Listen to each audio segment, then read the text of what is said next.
Though never kings, the Casterlys became the richest lords in all of Westeros and the greatest power in the Westerlands, and remained so for hundreds of years. By then the Dawn Age had given way to the Age of Heroes. That was when the golden-haired rogue called Lann the Clever appeared from out of the east. Hello and welcome to the second episode of The Company of the Cats, the show where I talk about different stories from the world of Ice and Fire, along with the real, mythical or fictional events that inspired them. I'm Bloodbeard's replacement and your host, and in today's episode we will discuss the legendary Rowan Goldtree and her alleged son Lann the Clever. It's gonna be a little bit different from the previous one, mainly because it's more about parallels and symbolisms between Lann and the current time Lannisters. I would suggest sticking till the end of the episode because this is where most of the analysis takes place. So if you're interested, let's dive in. In the World Book, we get the stories of some famous children of Garth, and one of them is Rowan Goldtree. We learn that she was so devastated because her lover left her for a rich rival, that she wrapped an apple in her golden hair, planted it upon a hill, and grew a tree whose bark and leaves and fruit were gleaming yellow gold, which all of us can agree is the most normal coping mechanism out there. We also know that Rowan's daughters founded House Rowan of Golden Grove. We don't have a lot of information about her, but I doubt the whole story is literal. The word apple is often used when we talk about kids in the books and in the real world alike. The apple doesn't fall far from the tree, it's a very common saying in various different languages, and in the books we see characters call their kids apple quite a lot. For example, Tormund calls Munda, his daughter, his sweet autumn apple. With that in mind, an apple wrapped in her golden hair sounds dangerously close to a kid with her hair. She gave birth, alone and sad, and probably a little bit mad too because her trash of a boyfriend left her, to her golden-haired children. Rowan is a tree, and in most Indo-European mythologies, was connected with courage, wisdom, sacrifice, and protection. Red was seen as a protective color, so the Rowan tree with its red berries and bloody red leaves in autumn protected them from evil. Within Scottish folklore, it was believed that cutting down one brings bad luck because they were such strong symbols of protection.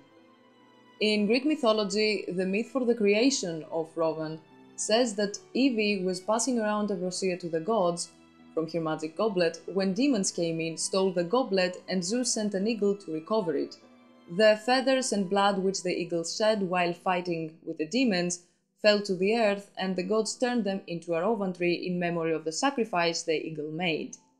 In Norse mythology, Rowan was the tree that saved Thor from dying, and Rowans that grew out of inaccessible clefts in rock or crevices meant the tree had even more powerful magic. Such trees were known as flying Rowans, and wood from these trees was used for divination runes, linking them with visions and dreams. Rowans are the trees that grow in the highest altitudes that any other tree in Britain. The ability of these trees to grow in the most inaccessible places is what made people believe they were magical in the first place. Back to the novels, we get a little bit more information about her in the World Book in the chapter about the Westerlands. We are told that in the reads there are tales about Lann the Clever being a bastard born to Floris the Fox or Rowan. In the Westerlands, it is said that Lann tricked Garth by posing as one of his sons and took part of the inheritance that rightly belonged to Garth's true children. Floris is suggested as Lann's mother because she was the smartest child of Garth and she herself had tricked three different men to marry her at the same time without them knowing about the other's existence. And honestly, I have so many questions on how the fuck did she do that, but now it's not the time. The reason for Rowan being Lann's mother is the physical appearance. I think he indeed was related to Rowan and therefore to Garth. Not only he had the golden hair of Rowan, which is still a family trait of the Lannister and is pointed out all the time, but also the stories we have about him and the Lannisters scream Garth. The legend says that Lann the Clever tricked the Casterly out of the rock and took it for its own. Supposedly he lived to the age of 312 and had 100 bold sons and 100 graceful daughters, all pretty, all healthy and blessed with hair as golden as the sun. We also learn that the early Lannisters were in general very fertile and very beautiful. Many names began to appear in the chronicles, and within a few generations, Lannisters were so many that not even Casterly Rock could contain all of them.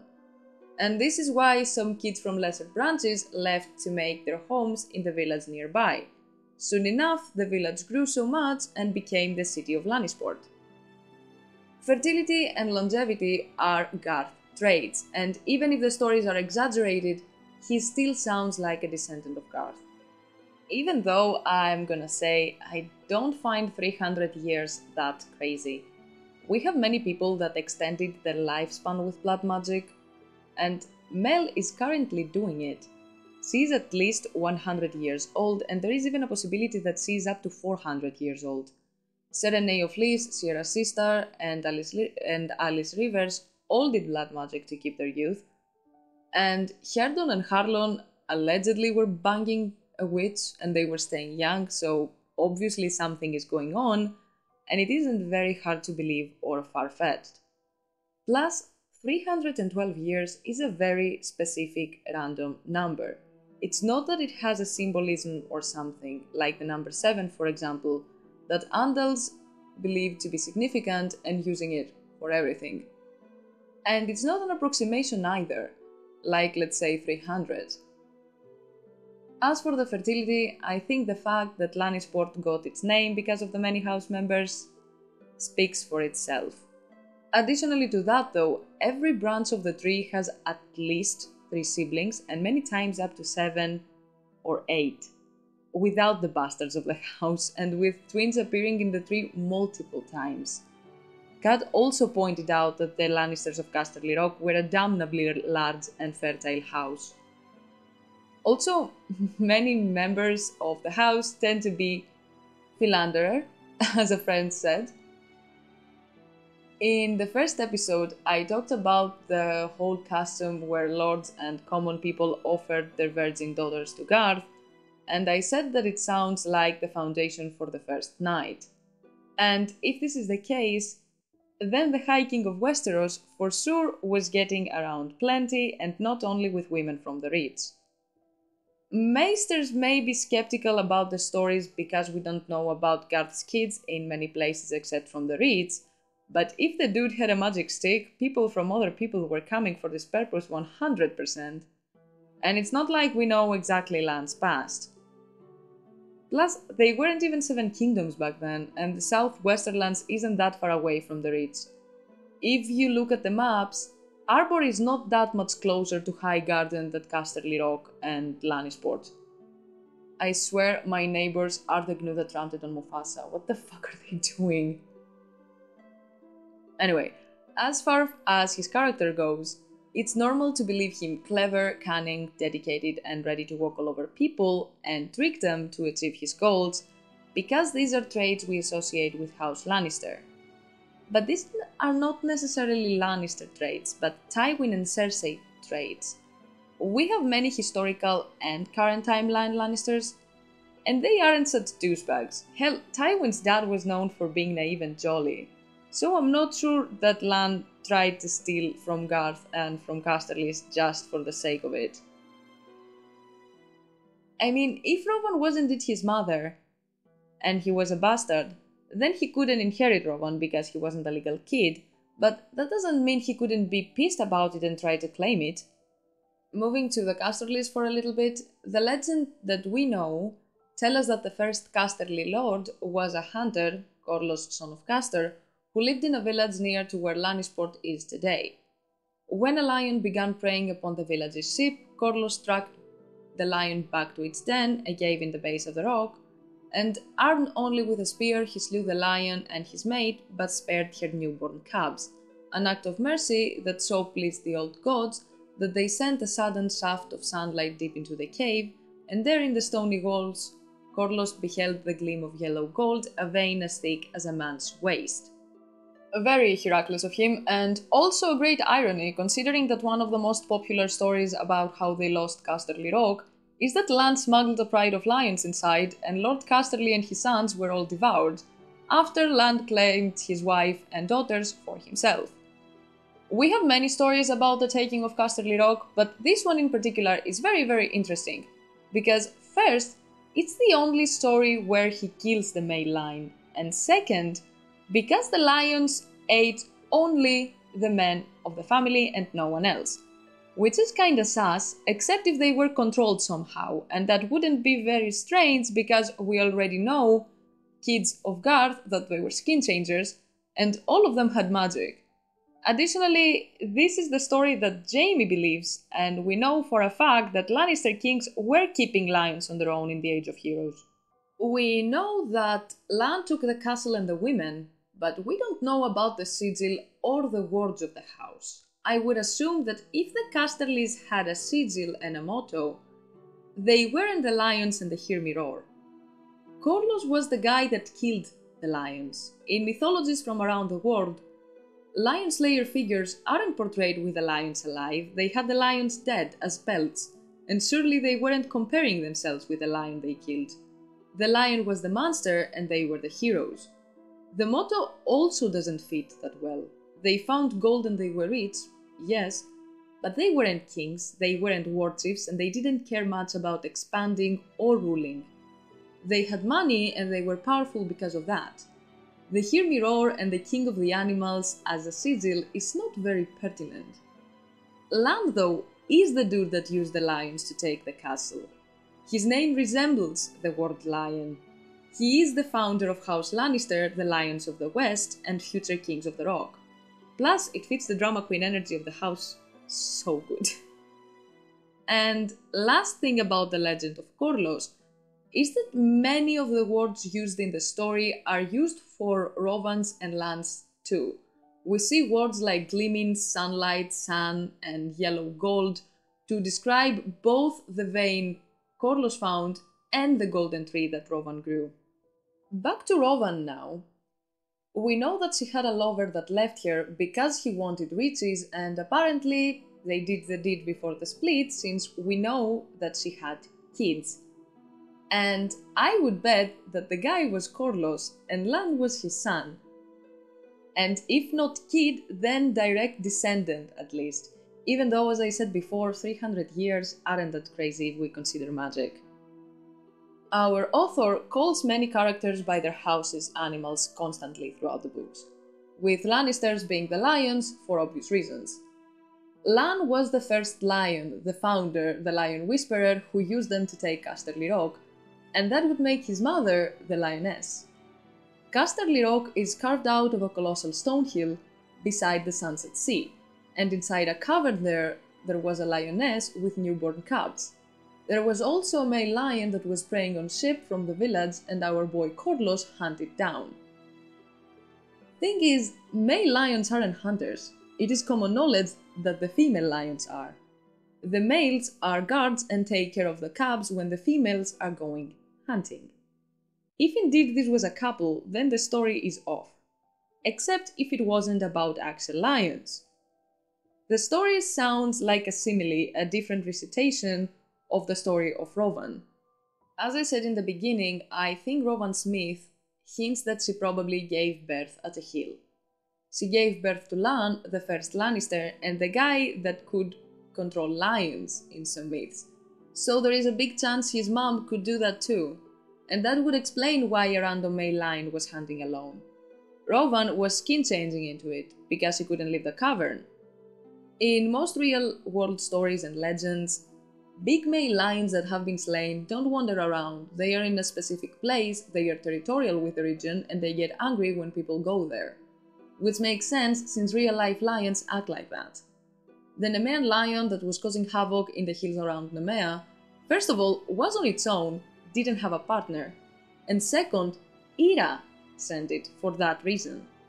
Another very interesting thing is that the Nemean lion had a protective, impassable golden fur. In our story, Rowan was sending the lion instead of Ira, because she needed to protect her kids while they were living inside the rock, making a great parallel and a beautiful symbolism with her three counterparts and lion mothers alike, since lion mothers are especially protective of their cubs. We are told that Corlos slew the lion and his mate, but spared her newborn cubs, an act of mercy that so pleased the old gods. Only that I doubt the old gods were that impressed with that act. I think Corlos killed Rowan and her lion but he spared the kids, and the reason is indeed the old gods. Kinslaying was cursed. It was seen as one of the most heinous acts. He couldn't kill his kids because, like all first men, he was superstitious. I believe Rowan chose this place because it was the best place for her kids to have alive. There were rich forests that surrounded, the sea was full of fish, it provided natural protection and had gold. A golden tree with golden fruits and golden branches, it's a great way to describe a big golden vein inside the rock. The thicker vein looks like a tree trunk with the smaller ones around it resembling the branches, and the golden fruits symbolize the gold they mine. Even the members of the house are golden. Tywin's eyes are described green but with golden flecks, and people even say that he must shed gold. Daven's eyes are also cold, and all members have golden hair. I think Corlos killed her, banished the kids, and took the rock for himself. He left her, at first probably for another woman, and killed her after for wealth. The kids obviously at some point grew up, and we are told that the female line founded House Rowan in Northern Reach just fine. The part that Lann took from Garth in the stories, I am guessing is Golden Grove, and his sister or sisters kept it, since he was determined to take Casterly Rock from what we saw. I believe at first he really tried to convince the High King and his relative that Casterly Rock was a gift from Rowan to her children, and that they were cheated out of it, but they couldn't give him the rock, so they gave him Golden Grove, seat of House Rowan. A place very close to the Westerlands, but probably still inside the part that the Gardener kings and Garth ruled. His sister or sisters maybe got over it or were okay with the part they were given, but Lann was not. A Lannister always pay his debts is a phrase so closely related with the Lannisters that people think it's their motto. The phrase literally means they can be trusted to pay back favors or loans. The thing is that we see them use the flip side way more often. If wronged, a Lannister will seek revenge. And he did exactly that. Jaime believed that story that Lann indeed killed the male line. The thing is, how did Lann know? Rowan was dead and I doubt any other person knew. I think the answer to that is in Jaime's dreams. They gave no answer, only prodded him with the points of their spears. He had no choice but to descend. Down a twisting passageway he went, narrow steps curved from the living rock, down and down. I must go up, he told himself, up, not down. Why am I going down? Below the earth his doom awaited, he knew with the certainty of dream. Something dark and terrible lurked there, something that wanted him. Jaime tried to hold, but their spears prodded him on. If only I had my sword, nothing could harm me. The steps ended abruptly on echoing darkness. Jaime had the sense of vast space before him. He jerked to a halt, teetering on the edge of nothingness. A spear point jabbed at the small of his back, shoving him into the abyss. He shouted, but the fall was short. He landed on his hands and knees upon soft sand and shallow water. There were watery caverns deep below Casterly Rock, but this was strange to him. What place is this? Your place, the voice echoed. It was 100 voices, 1,000, the voices of all the Lannisters since Lann the Clever who lived at the dawn of days. In Jaime's dreams, the castle is calling him to go there. It is described as being alive, and it was his place to be there. And funny thing is that he was prodded with spears with the exact same way in the exact same place. Corlos killed the lions. He also had a dream where he spoke with his mother when he fell asleep under the weirwood. His dreams appear rather real and very similar to the green dreams and visions that Stark members have about the crypts. In the dream where he spoke to his mother, Joanna said, "We all dream of things we cannot have." Tywin dreamed that his son would be a great knight, that his daughter would be a queen. He dreamed they would be so strong and brave and beautiful that no one would ever laugh at them. I have seen many people bring this dream up to back up the theory that Jaime and Cersei are Aerys' kids, but I don't think this is the case. First of all, there are countless posts and videos debunking this theory because the timeline doesn't fit, but also because Jaime in his dream had the exact opposite experience from Jon in his crypt dreams. Jon, at that point, I think it's canon that he's a Targaryen. When he visits the crypts in his dreams, he hears all the Starks telling him that this isn't his place. even though from his mother's side is a Stark. They say to him that he doesn't belong. On the other side, Jaime hears every Lannister since Lann that Casterly is his place. I think Joanna's comment was because of the relationship between Jaime and Cersei and how Tywin knew. Tywin was a terrible person on many occasions, and not only to Tyrion. The sack, the fact that he was not only keeping but rewarding Gregor, the things he did to Tysha and to his father's mistress. Yes, he was calculating, intelligent, a good politician, but he was ruthless and cruel and controlling for no reason at all many times. The thing is, he did all those things for his house. He dedicated his life to ensure House Lannister is respected and feared. He was also extremely harsh with people that betrayed them or tried to trick them, and his worst fear was he or his family being mocked and laughed at like his father was. I think the reason why Tywin's dream didn't come true is because the twins are indeed his kids, and not only they let him down, but the whole house. At this point, the story that Cersei and Jaime are fucking is going around.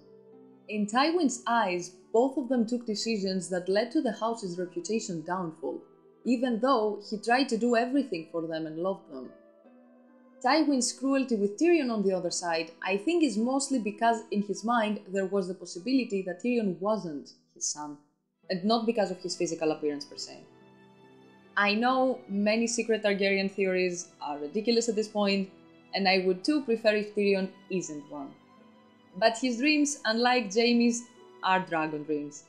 He is dreaming about fire and blood, and from the first chapter we see him, he has a big fascination with dragons. On top of that, he has white blonde hair with some black strands, and one of his eyes is onyx black.